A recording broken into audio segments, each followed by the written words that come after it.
Nous sommes réunis ici pour présenter un livre que la Fondation Novandie, notre fondation familiale, a particulièrement soutenu.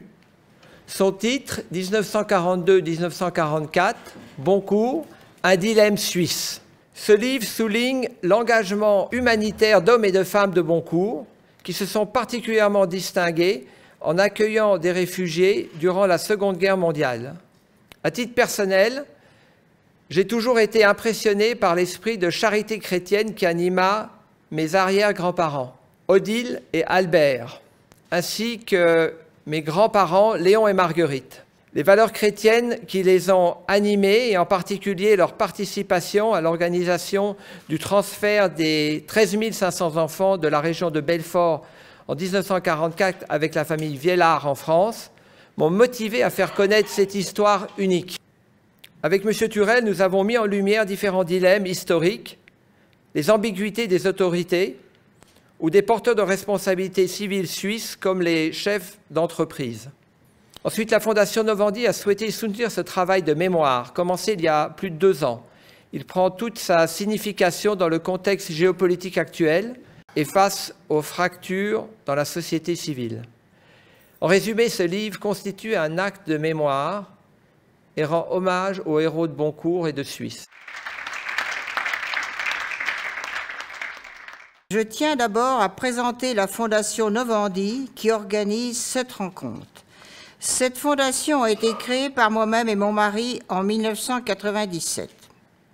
Elle a pour but de promouvoir et d'encourager le développement et l'épanouissement de la jeunesse sur les plans éducationnels, éthiques, intellectuels, culturels et sportifs en Suisse.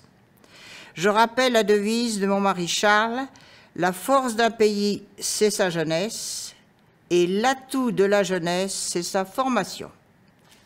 Je tiens à remercier mon fils Régis de son initiative et de sa ténacité d'avoir rassemblé photos et témoignages afin que cet élan de solidarité et de courage ne s'oublie pas. Ainsi, il faut savoir dans certaines circonstances, malgré les interdictions, écouter son cœur devant la détresse de femmes et d'enfants fuyant la guerre. Vive l'entente entre les peuples!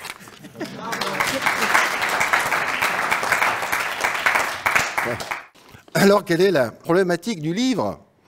Constituer une étude détaillée, une espèce de monographie, concernant la question du refuge à Boncourt, village frontière, confronté à l'afflux des réfugiés durant la Seconde Guerre mondiale. Alors, cette étude, elle souligne les dilemmes de conscience qui se sont posés autant à l'administration fédérale qu'à de simples citoyens de 1942 à 1944. Boncourt va ainsi concentrer les problématiques du refuge à travers 2 dates. En 1942, donc c'est l'apogée, on va dire, des succès de l'armée allemande, et c'est en même temps cette date de la fermeture totale des frontières, parce qu'on craint un afflux massif des réfugiés en Suisse, et donc on ferme déjà depuis 1939 la frontière à tous ceux qui n'ont pas de visa.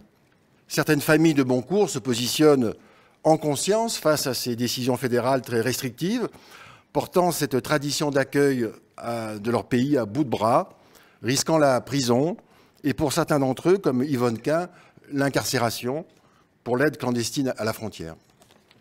Automne 1944, c'est la déroute des armées allemandes, c'est l'épisode du retournement de la politique fédérale par l'ouverture exceptionnelle des frontières pour faire passer en seulement 2 mois 13 500 Français réfugiés de guerre du territoire de Belfort et de Montbéliard, affamés, en mauvaise santé. Alors je vous rappelle que le 13 500 représente la moitié de l'ensemble des réfugiés juifs accueillis en Suisse durant toute la guerre. Alors qu'en conclure?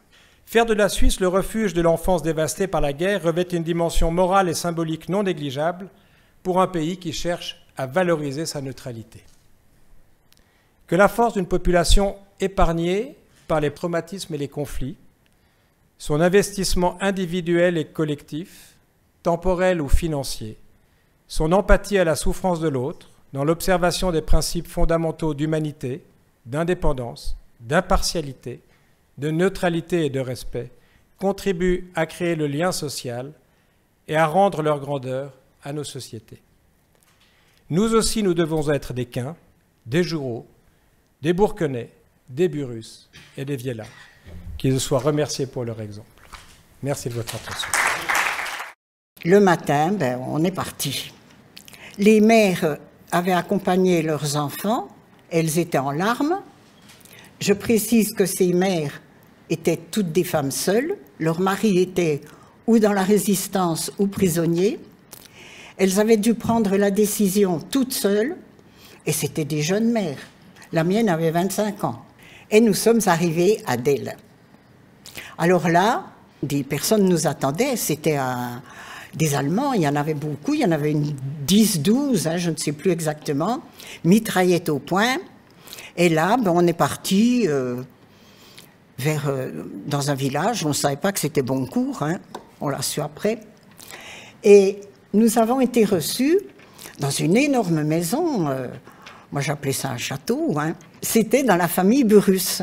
Alors là, il y avait une grande table qui était installée avec des bols, des assiettes, et on a pu manger de la soupe et puis boire du chocolat chaud avec des tartines, des monceaux de tartines, beurre, miel, confiture.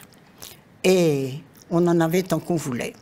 Ensuite, nous sommes allés prendre le train et nous, on s'est arrêtés à Kilchberg, un petit village au bord du lac. Puis on est descendu du train et on nous a alignés sur le quai de la gare.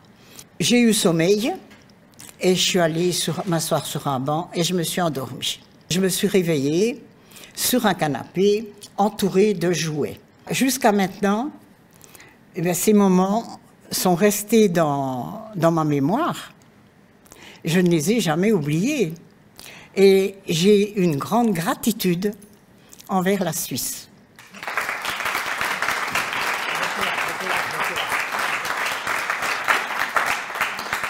Merci Madame Boiteux pour ce récit si touchant. Vous êtes très ému. Dans le même esprit, je voulais vous remettre... La Légion d'honneur. On a retrouvé votre fiche de la Croix-Rouge et je voulais vous la remettre ce soir pour vous remercier. Oh, merci.